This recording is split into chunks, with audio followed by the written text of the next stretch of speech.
All right, guys, what's going on? Welcome back to Top Line. It's your boy Chris, and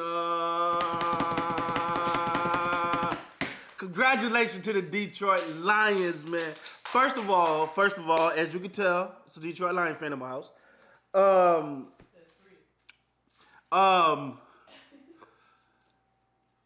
What a story, man. First of all, what a story, though. Like, first of all, the Tampa Bay Buccaneers, man.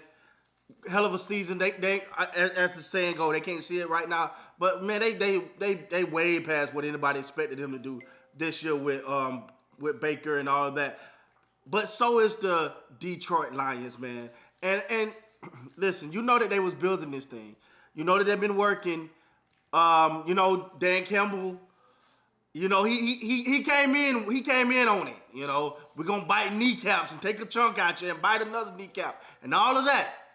All that was at the forefront, and that's all everyone was talking about. And people just thought, same old thing. There we go, Detroit. You talk about a guy who was on the 0-16 Detroit Lions, and now has his team going to the NFC. Have the Detroit Lions going to the NFC Championship game, man. It shows you the power of having a coach and how you can change a dynamic, how you can change an energy of a team and the energy of a city. And it shows you how a coach that believes that you can win can get in the players and can make those players feel, even though society said we ain't gonna do it, even though everything said we're not ready, even though saying, we're just a Lions, oh, it was 0-16, oh, we've been a bargain basement team for so long. It shows you put the right people in the right position, you will get results. I cannot sit here and say how, just as a football fan, let's take away favorite teams and all of that. Just as a football fan, how happy I am for the Detroit Lions, man. Because that's what sports about, bro. Sports is, that's the essence of sports, the ability to dust yourself off, year after year, get back up and keep fighting and keep going. And when everybody says it ain't gonna work, it can't happen, you're not good enough, you keep working and you keep building. Man, I can't tell. It's so many good stories on this team. Let's talk about Jared Goff for a minute, because I've been waiting to get this one off right here. Jared Goff, remember? He was just a placeholder. Remember, Jared Goff wasn't good enough for the Rams. The Rams traded Jared Goff along with picks and everything to get Matthew Stafford. Not taking nothing away from Matthew Stafford. But don't act like if Jared Goff wouldn't have had the same thing that Matthew Stafford had, they probably would have went to another Super Bowl. See, we talk down on these players, and then these players go to other organizations and they win.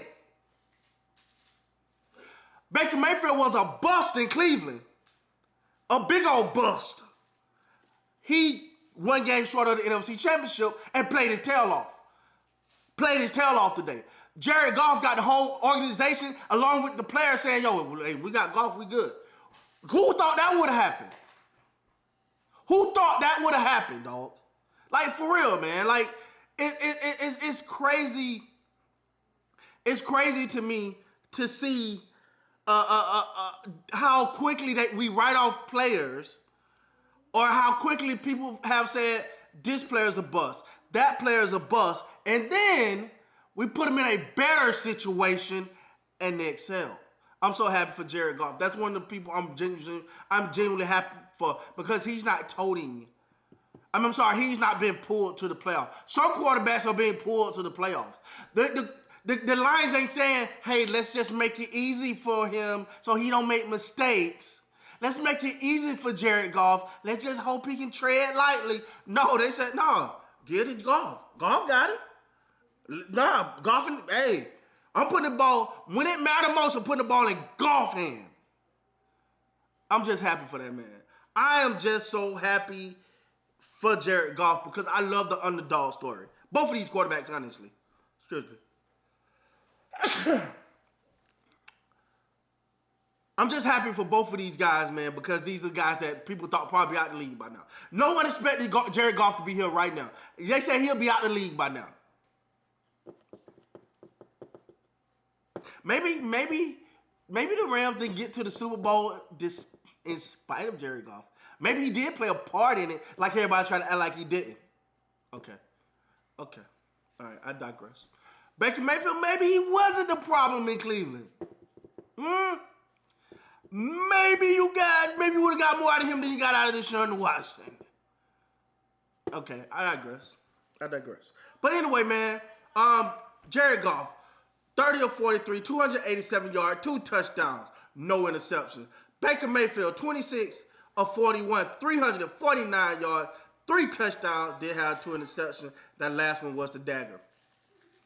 And all in all, man, you watch two teams come out here and just fight. I mean, shout out to Ragnow. If you watch the game, number 77, Ragnow, I think they took that man's leg, put staples in it, wrapped it back up, put some shots in it, glued it, put some what's that, Gorilla Glue? They put some of that, and he was in there just fighting and scrapping and looked like he was about to cry on every play. He was hurting so bad. But that drive, that moment that I'm not gonna leave it all out here on the field. See, when you're built like that, when your culture is that, you get that. You get that. When the culture is that, when the culture is we're gonna fight until we can't fight no more, that's what you got. That's what you got from Ragnow. You got a guy that could barely stand out there fighting for every single inch. They came in prepared to fight. They left that game with a dub because of the fight. And you know that the Tampa Bay Buccaneers wasn't just going to come in there and lay down. The Tampa Bay Buccaneers feel like they had every right to be in that game as the Detroit Lions. And Detroit Lions feel like we got every right to be here as you do. And we just as good, if not better than you. Honestly, man, I don't even know what else to say, man. This is the feel-good story of the season for me. You always got those feel-good stories. This is one, man. I'm so happy for the Detroit Lions. I'm just so happy for the sport of football. Because I don't care what you say. Ain't nobody had the Detroit Lions going to the NFC Championship. Maybe some weirdo out there, some crazy person did, but nobody had them going to the NFC Championship. You thought they was going to get better. You thought they would got better. You thought, okay, they may make the playoffs this year. Or they may make the divisional round. Nobody had them going to the NFC Championship. And look at them now. Congratulations, man. I'm so happy for those guys. I'm so happy for those. I'm giving you credit. Why you? I'm just happy for a team like that, man. That's what sports about right there, man. I'm just happy. I'm just happy for the Detroit Lions. And it just goes to show you the importance of a culture. You got a culture behind Dan Campbell that's about grit, grind, effort, hustle, and fight to the last whistle. We ain't scared of nobody. We're tougher than you, and we're willing to put it all on the line. They got a big test ahead of them. We'll see when they get there. That's a big test. But right now, just talk about these Detroit Lions, man. With that being said, guys, please like, comment, subscribe to the channel. Till next time, you guys be good, man.